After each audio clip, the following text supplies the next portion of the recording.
et ils prirent sur eux de ne jamais cesser d'étudier la Torah, et ils changèrent le nom du village en Matam-Akseya, le village de la miséricorde, car le Saint, béni soit-il, a fait preuve de miséricorde envers le village.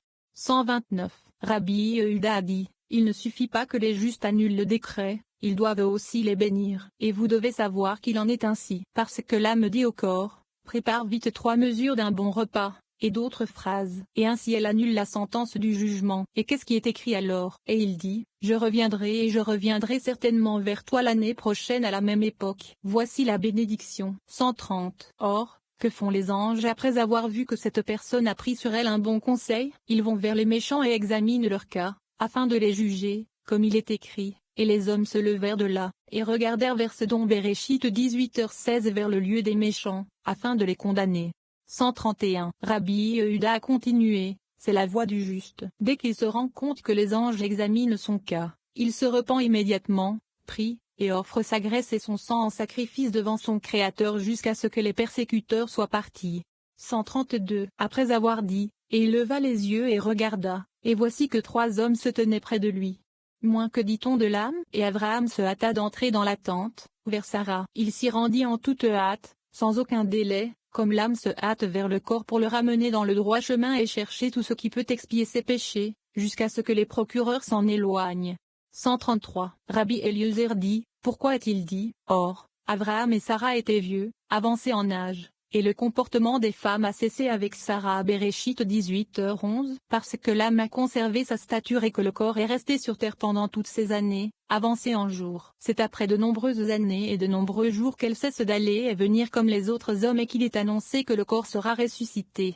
134. Que dit-elle? Après avoir vieilli, j'aurai du plaisir. Ibidem 12. Après avoir été gaspillé dans la poussière pendant de nombreuses années jusqu'à ce jour, j'aurai du plaisir et je serai renouvelé. Mon Seigneur étant vieux aussi, signifie que cela fait de nombreuses années que tu m'as quitté, et que tu ne m'as pas rendu visite depuis. 135. Et le Saint, béni soit-il, a dit, y a-t-il quelque chose de trop difficile pour Hachem? Au moment prévu. Ibidem 14. Qu'est-ce qu'on entend par le temps fixé? Il s'agit du temps connu pour la résurrection des morts. Et Sarah aura un fils, c'est-à-dire qu'elle sera ressuscitée comme un enfant de 3 ans. 136. Rabbi Yehuda, le fils de Rabbi Simon, a dit, parce que l'âme se remplit de la splendeur d'en haut, le Saint, béni soit-il, dit à l'ange du mât, va informer le corps d'un tel et d'une telle, que je le ressusciterai dans le futur, au moment prévu, quand je ressusciterai les justes. Et il répond, quand je serai vieux, aurai-je du plaisir, après que j'aurai croupi dans la poussière, que j'aurai habité dans la terre, que les vers auront mangé ma chair et que je serai un morceau de terre, serai-je ressuscité? 137. Le Saint, béni soit-il, dit à l'âme, comme il est écrit, et Hachem dit à Abraham, y a-t-il quelque chose de trop dur pour Hachem? Au moment prévu. Béréchit 18:2.13-14, qui m'est connu, je ressusciterai les morts. Je vous rendrai ce même corps qui est sacré, renouvelé comme avant, car vous êtes comme les saints anges. Et ce jour-là, ils seront joyeux devant moi et je me réjouirai en eux, comme il est écrit, que la gloire d'Hachem subsiste à jamais, qu'Hachem se réjouisse de ses œuvres. Tezillim 142.31. Fin du Midrash Anolam. 8. Le Créateur informe Abraham que, bien que stérile, sa femme, Sarah, pourra donner naissance à un enfant. Le Zohar explique que seul le Créateur lui-même possède la clé de la naissance d'un enfant. La pertinence de ce passage alors que l'homme a le pouvoir d'accomplir de nombreux miracles sur la nature en modifiant sa propre nature. Seul le Créateur peut accorder le don de la naissance. Les mots qui transmettent cette vérité nous permettent de recevoir et de partager l'énergie de l'accouchement avec tous ceux qui en ont besoin. 138. Et il dit, je reviendrai certainement vers toi en cette saison. Béréchit 18h10. Rabbi Tchak a demandé, pourquoi est-il écrit, je reviendrai certainement? J'aurais dû dire, il reviendra certainement, car la clé de la fécondation des femmes stériles est entre les mains du Saint, béni soit-il, et non entre les mains d'un autre messager.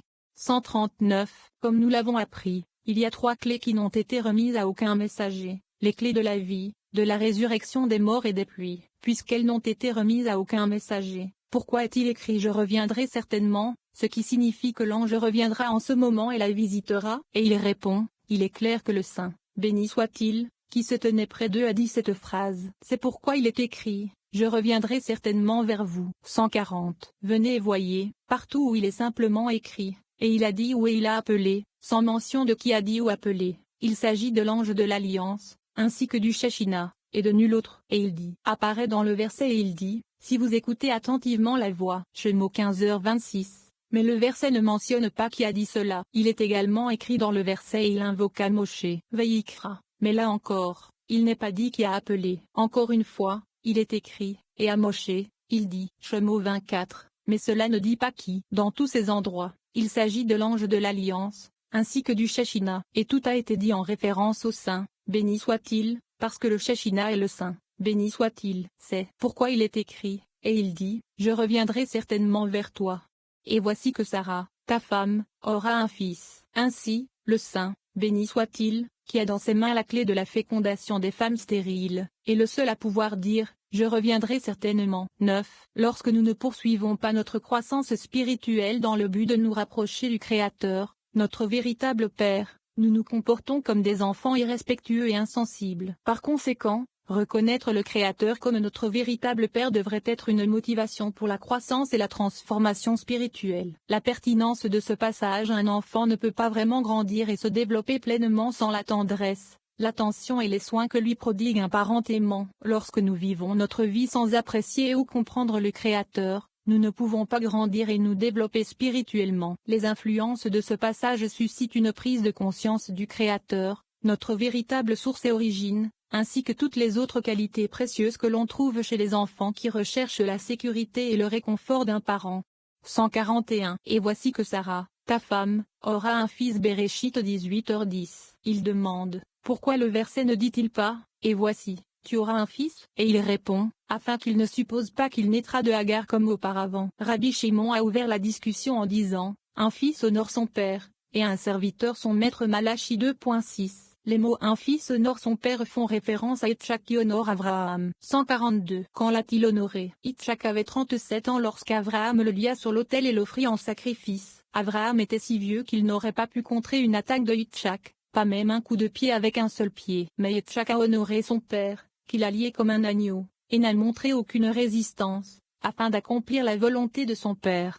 143. Un exemple de serviteur honorant son maître est Eliezer à Abraham, qu'Abraham envoya à Charan. Là-bas, Eliezer honora Abraham en réalisant ses souhaits, comme il est écrit, et Hachem a grandement béni mon maître. Bereshit 24h35, ainsi qu'il dit, je suis le serviteur d'Abraham. Ibidem 34. Il a fait tout cela pour montrer son respect à Abraham. 144. Eliezer est un homme qui transportait de l'argent, de l'or, des pierres précieuses et des chameaux. Il était lui-même d'une belle apparence et d'un aspect impressionnant. Néanmoins, il ne dit pas qu'il était un ami cher ou un parent d'Abraham. Au lieu de cela, il dit, je suis le serviteur d'Abraham, afin d'élever l'estime d'Abraham et de le faire respecter.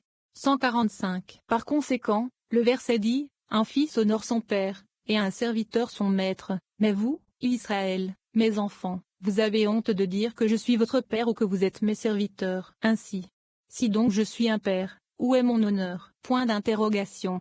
Malachie 2.6. Ainsi, il est écrit, et voici, un fils. Il s'agit bien du fils qui, contrairement à Ishmaël, honore correctement son père. 146. Et voici que Sarah, ta femme, aura un fils, car elle est morte à cause de lui, lorsqu'elle a entendu qu'il était lié sur l'autel. Et à cause de lui, elle a souffert l'angoisse dans son âme jusqu'à ce qu'elle l'ait porté. Et voici que Sarah aura un fils signifie qu'elle a été exaltée à cause de lui lorsque le Saint, béni soit-il, s'est assis pour juger le monde, parce qu'à ce moment-là, le jour de Rosh Hashanah, lorsque Yitzhak est né, Hachem a visité Sarah. Clairement, il s'est souvenu de Sarah pour le bien de Yitzhak. C'est pourquoi Sarah aura un fils. Une autre explication de et voici que Sarah, ta femme, aura un fils c'est que parce que la femme reçoit l'enfant de l'homme, la femme a l'enfant. Par conséquent, le verset dit, et voici, Sarah aura un fils. 147. Et Sarah l'entendit à la porte de la tente, qui était derrière lui. Bereshit 18h10. Et il demande, que signifient les mots qui étaient derrière lui? N'aurait-il pas fallu écrire, et elle était derrière lui, comme pour dire qu'elle était derrière l'ange informateur? Il répond, il y a là un secret. Et Sarah l'entendit se réfère aux mots porte de la tente, qui correspondent au degré inférieur, c'est-à-dire à la porte de la foi, c'est-à-dire au Shechina. Point qui était derrière lui, signifie que le grade supérieur, qui est le Saint, bénéficie soit-il, a confirmé la déclaration. Depuis que Sarah est venue au monde, elle n'a rien entendu du Saint, béni soit-il, sauf à cet instant. 148. Une autre explication encore est que Sarah s'est assise à la porte de la tente afin d'écouter leurs paroles, et elle a entendu la bonne nouvelle qu'Abraham a reçue. C'est pourquoi il est écrit, Sarah l'a entendu à la porte de la tente, qui était derrière lui. Cela signifie qu'Abraham était assis derrière la Shekhinah. 149. Or, Abraham et Sarah étaient vieux, avancés en jours, venir avec des jours. Bereshit 18:11. Et il demande, qu'est-ce que cela veut dire par venir avec les jours? Et il réplique, cela signifie qu'ils arrivent à la fin de leurs jours. Abraham était âgé de 100 ans, et Sarah de 90 ans. Ils ont atteint la fin de leurs jours, comme il se doit. Venir avec des jours peut être lu comme car le jour est venu, ce qui peut signifier que le jour est terminé. Ici aussi, venant avec les jours signifie que leur jour était achevé. 150. Et la manière des femmes cessa d'être avec Sarah. À cette heure-là, elle se vit soudain reprendre du plaisir, ainsi que la manière des femmes revint ENL. Ainsi, elle dit, mon Seigneur étant vieux aussi, signifiant qu'Abraham était trop vieux pour pouvoir engendrer des enfants. Cependant, elle ne dit pas qu'elle était elle-même trop vieille. 10. Son mari est connu aux portes. Rabbi Yehuda révèle un puissant secret. La lumière du Créateur se manifeste en proportion directe du degré de certitude d'une personne quant à la réalité du Créateur. Si nous doutons de l'existence du Créateur, il n'y a pas de force divine dans notre vie personnelle. C'est notre conscience qui crée notre existence. C'est pourquoi seule notre conviction et notre certitude absolue feront apparaître l'existence et l'influence du Créateur dans notre vie, nous donnant ainsi un rôle actif dans le processus de création. La pertinence de ce passage: nous sommes tous nés dans ce monde avec de degrés divers de doute sur l'existence du Créateur. D'ailleurs, l'essence du travail spirituel et de la notion de libre arbitre consiste à éliminer ces couches d'incertitude tout au long de notre vie. Le doute est cependant un ennemi redoutable qui exige en retour une grande dose de certitude et de conviction. La certitude de l'existence du Créateur émerge de ce passage, combinée à la reconnaissance du pouvoir de notre conscience d'influencer et de façonner notre réalité. 151. Rabbi Yehuda a dit, son mari est connu dans les portes. Quand il est assis parmi les anciens du pays. Michelet 31:2.23. Venez et voyez, le Saint, béni soit-il, a été exalté dans sa gloire, car il est caché et grandement élevé. Depuis la création du monde, personne n'a jamais été capable de saisir et de concevoir toute sa sagesse. Ainsi, personne n'est en mesure de le comprendre. 152. Il est caché et exalté bien au-dessus de la portée de tous les êtres inférieurs et supérieurs. Il est si loin au-dessus qu'ils proclament tous, béni soit la gloire d'Hachem depuis son lieu. Yeshézéchiel 3:12. Les gens sur terre disent que le Shekhinah est très haut, comme il est écrit, sa gloire est au-dessus des cieux. Tehillim 113:2.4. Mais les êtres célestes disent que le Shekhinah est en bas, comme il est écrit, sa gloire est sur toute la terre. Tehillim 57:2.12. Ainsi, tous les êtres célestes et humains déclarent, béni soit la gloire d'Hachem depuis son lieu, car il est inconnaissable, et personne n'est capable de le saisir. Ainsi, comment expliquer le verset, son mari est connu dans les portes? 153. Très certainement, son mari est connu dans les portes fait référence au Saint, béni soit-il, qui est connu et conçu selon ce que chacun assume dans son esprit et est capable de saisir avec l'esprit de sagesse. Ainsi, il est capable de comprendre selon ce qu'il est capable d'assumer. C'est pourquoi il est écrit, son mari est connu dans les portes, Eb. Shirim, c'est-à-dire ses hypothèses, Eb.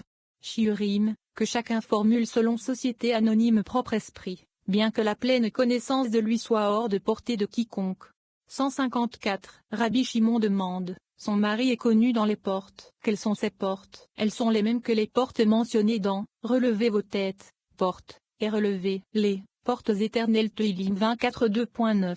C'est par ces portes, qui sont les grades suprêmes, que le Saint, béni soit-il, est connu. Car sans ces portes, personne n'aurait pu communier avec lui. 155. Venez et voyez, même l'âme de l'homme ne peut être comprise directement. On ne la saisit qu'à travers les membres du corps, qui représentent les grades qui leur appartiennent, qui révèlent les actions de l'âme. C'est pourquoi l'âme est concevable et en même temps inconcevable. Elle est conçue par les membres du corps, mais n'est pas concevable dans société anonyme propre essence. Ainsi, le Saint, béni soit-il, est concevable et inconcevable. Il est l'âme pour l'âme et l'esprit pour l'esprit, caché et dissimulé à tous. Mais pour celui qui mérite ses portes, à savoir, les grades supérieurs qui sont les ouvertures de l'âme, le Saint, béni soit-il, est connu. Il est donc concevable par les grades suprêmes, qui sont ses actes, mais il est inconcevable du point de vue de société anonyme propre essence. 156. Venez et voyez, il y a porte sur porte, degré sur degré, par lesquels la gloire du Saint,